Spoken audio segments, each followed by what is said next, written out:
Hey everyone, welcome to our YouTube channel. So in today's video, I'm gonna share some English daily practice worksheet for class nursery. So let's get started. So this is the first worksheet. Trace the letter A to H. So first worksheet बहुत ही simple है और बहुत ही basic है. मैंने बस dotted form में letters right किए हैं और उन लेटर्स को बस ट्रेस करना है.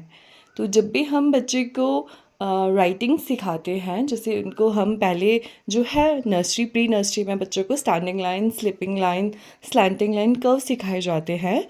उसके बाद जब हम उन्हें लेटर्स से या नंबर से इंट्रोड्यूस करवाते हैं तो इसी तरह से डॉटेड फॉर्म में बच्चे को दिया जाता है ट्रेस करने को, जिससे बच्चा जो फॉर्मेशन होती है अल्फ़ाबेट्स की या नंबर्स की वो सीखता है. और इसी तरह से जब आपने फ़र्स्ट टाइम बच्चे को लेटर्स राइट करने को देने तो वो इसी तरह से ट्रेस करने को देते हैं. और आप एक दिन में या 2-3 दिन में आप एक लेटर को अच्छे से ट्रेस करवा सकते हो. देन आप बच्चे को डॉट्स पे बच्चा राइट कर लेता है. तो जब भी हम कोई नया अल्फ़ाबेट या कोई नंबर्स या कोई भी अक्षर हम सिखाते हैं बच्चे को, वो हम इसी तरह से डॉटेड फॉर्म में बच्चे को सिखाना है. वो उसे ट्रेस करेगा और जब 2-3 बार वो उसकी प्रैक्टिस कर लेगा, उसे अच्छे से आ जाएंगे, तो देन आप उसे डॉट्स पे और वो बच्चा खुद भी राइट कर पाएगा, कॉपी कर पाएगा नंबर्स को. So move to the next question, जो कि है मैच द लेटर्स. ये भी इसी वर्कशीट के बाद आता है कि अगर आप बच्चे को पहले आपने ट्रेस करने को दे दिया, आपका बच्चा A to E ट्रेस कर पा रहा है, A to G या A to H ट्रेस कर पा रहा है, जहाँ तक भी आपने अभी तक अपने बच्चे को करवाया है, या A to Z भी हो गया है, तो आप इसके बाद ये इस तरह की वर्कशीट दे सकते हो. Match the letters. आप सेम लेटर्स मैंने लिखे हैं यहाँ पे, जैसे A है और A है, बच्चे को वही आइडेंटिफाई करने हैं, वो लेटर फाइंड करने हैं और उन्हें आपस में जॉइन कर लेना है, मैच कर लेना है. जैसे मैंने एक ट्री बनाया है, उसमें एप्पल्स के अंदर कुछ लेटर्स राइट किए हैं. जब बच्चा अच्छे से आइडेंटिफाई कर पा रहा है लेटर्स को, जहाँ तक भी आप एज अ रिवीजन भी दे सकते हो. जैसे मैंने E तक दिया है, A to E दिया है, तो उसे क्या करना है, बस सेम लेटर से सेम लेटर को मैच करना है. बहुत ही सिंपल सी वर्कशीट है. और अगर आप इस तरह से बच्चे को थोड़ी सी क्रिएटिव वे में आप वर्कशीट ड्रॉ करके, वर्कशीट डिज़ाइन करके दोगे, तो बच्चा बहुत ही इंटरेस्ट के साथ करता है और आपके लिए एज अ टेस्ट भी हो सकता है कि बच्चा आइडेंटिफाई कर पा रहा है उस चीज़ को. नेक्स्ट जो हमारी वर्कशीट है वो है कॉपी द अल्फ़ाबेट्स. अभी तक बच्चे ट्रेस कर पा रहा था, तो अभी अगर बच्चा अच्छे से राइट कर पा रहा है, फिर उसके बाद डॉट्स पे बच्चे राइट करेंगे. उसके बाद आप इस तरह से वर्कशीट दे सकते हो, कॉपी द अल्फ़ाबेट्स. सेम आपको अल्फ़ाबेट्स आगे जो लिखा है बच्चे को बस वही अल्फ़ाबेट कॉपी करना है.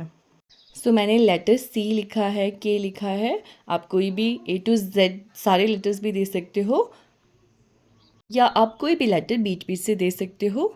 और बच्चा आपने राइट करना है और बच्चा उन लेटर्स को कॉपी करके राइट करेगा. फॉर्मेशन आ गई है जिस तरह से आपने ट्रेसिंग में करवाया था, तो वो बहुत इजीली इस वर्कशीट को कर पाएगा. Next question is join each letter to the picture with the same beginning sound. ये फोनिक्स अगर आपने अपने बच्चे को सिखाया है, फोनिक्स आपने सिखाया है, तो बच्चा इसको बहुत इजीली कर पाएगा. जैसे बच्चे को मैंने कुछ यहाँ पे पिक्चर्स ड्रॉ की है, जैसे एक हाउस है, आइसक्रीम है, एप्पल है और फिश है. बच्चे को अगर आपको पता है जो H है उसकी जो फोनिक साउंड है वो ह होती है, तो H ह हाउस, वो इजीली उसे मैच कर सकता है. बच्चे को पिक्चर्स देखनी है और उनका जो सेम बिगनिंग साउंड्स है उसे मैच करना है. I R ice cream, A Apple, तो एप्पल को A से मैच कर देना है, और फिश F फिश, उसे मैच कर देना है. इस तरह की वर्कशीट 4-5 मिनट्स में इस तरह की वर्कशीट इजीली बन जाती है और बहुत ही कलरफुल वर्कशीट है. बहुत बच्चा इंटरेस्ट से करता है. इस तरह की वर्कशीट आप बच्चे को करने को दोगे तो वो बहुत ही इंटरेस्ट से करेगा. Move to the next. Our next worksheet is match the uppercase letter to its lowercase. बच्चे को आइडेंटिफिकेशन हो गई है, A to Z आ गया है, और नर्सरी में ये सिलेबस रहता है कैपिटल और स्मॉल A to Z किया करवाया जाता है. उसके बाद आप बच्चे को ये मैच करने को दे सकते हो कि बच्चा अच्छे से कैपिटल और जो स्मॉल लेटर है अपर केस लेटर और जो स्मॉल लोअर केस लेटर्स है उन्हें आइडेंटिफाई कर पा रहा है, उन्हें समझ पा रहा है। तो इसके लिए ये वाली जो वर्कशीट है बहुत हेल्पफुल होती है।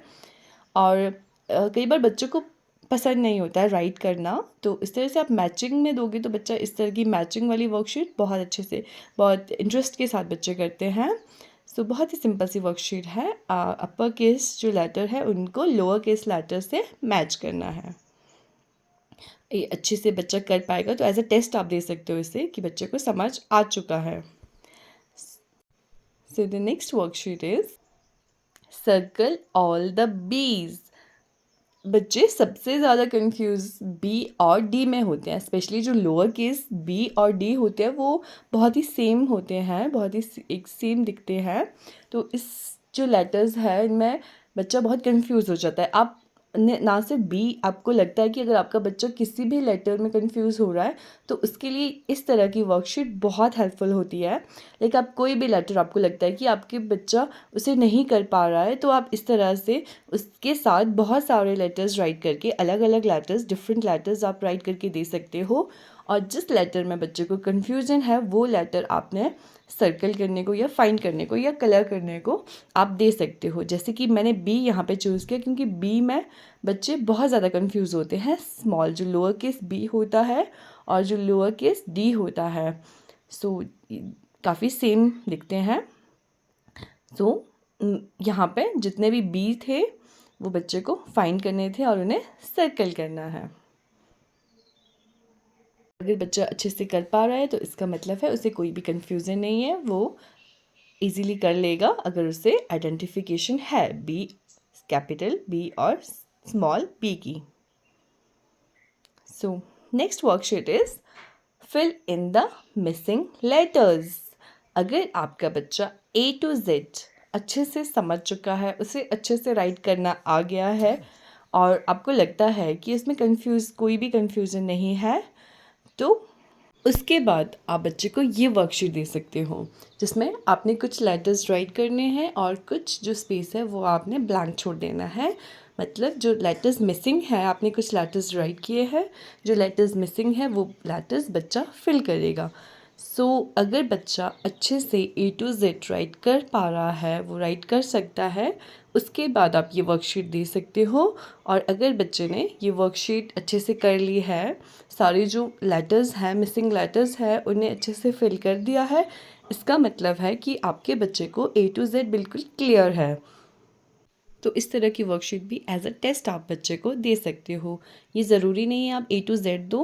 अगर आपको लगता है आपके बच्चे को ए टू आई आ गया है तब भी आप इस तरह की वर्कशीट दे सकते हो। आप एक या दो लेटर बीच में लिख सकते हो और बाकी बच्चे को जो मिसिंग लेटर्स होंगे वो फिल करने को दे सकते हो। तो ये बहुत अच्छी एक टेस्ट वर्कशीट है जो आप मतलब बच्चा अच्छे से अगर कर पा रहा है तो उसे वहाँ तक, जहाँ तक भी आपने करवाया है, उसे क्लियर है।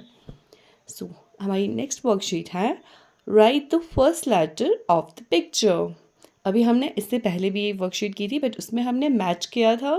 तो मैच तो बच्चा पिक्चर्स से आइडेंटिफाई होता है बच्चे को, कि जैसे हम पढ़ाते हैं, फ़ोन के थ्रू पढ़ाते हैं ए एप्पल, तो बच्चा इजीली कर पाता है। इस वर्कशीट में बच्चे को पिक्चर्स को देखना है और उसका जो लेटर है, फर्स्ट लेटर है, वो राइट करना है। ये बच्चा तभी कर पाएगा अगर उसका ए टू जेड क्लियर होगा। So that's it for today's video. और अगर आपके लिए ये वर्कशीट और मेरी वीडियो थोड़ी सी भी हेल्पफुल रही होगी, so do like, share and comment. या अगर आपको किसी भी क्लास की आपको वर्कशीट चाहिए, do comment. Thank you so much for watching.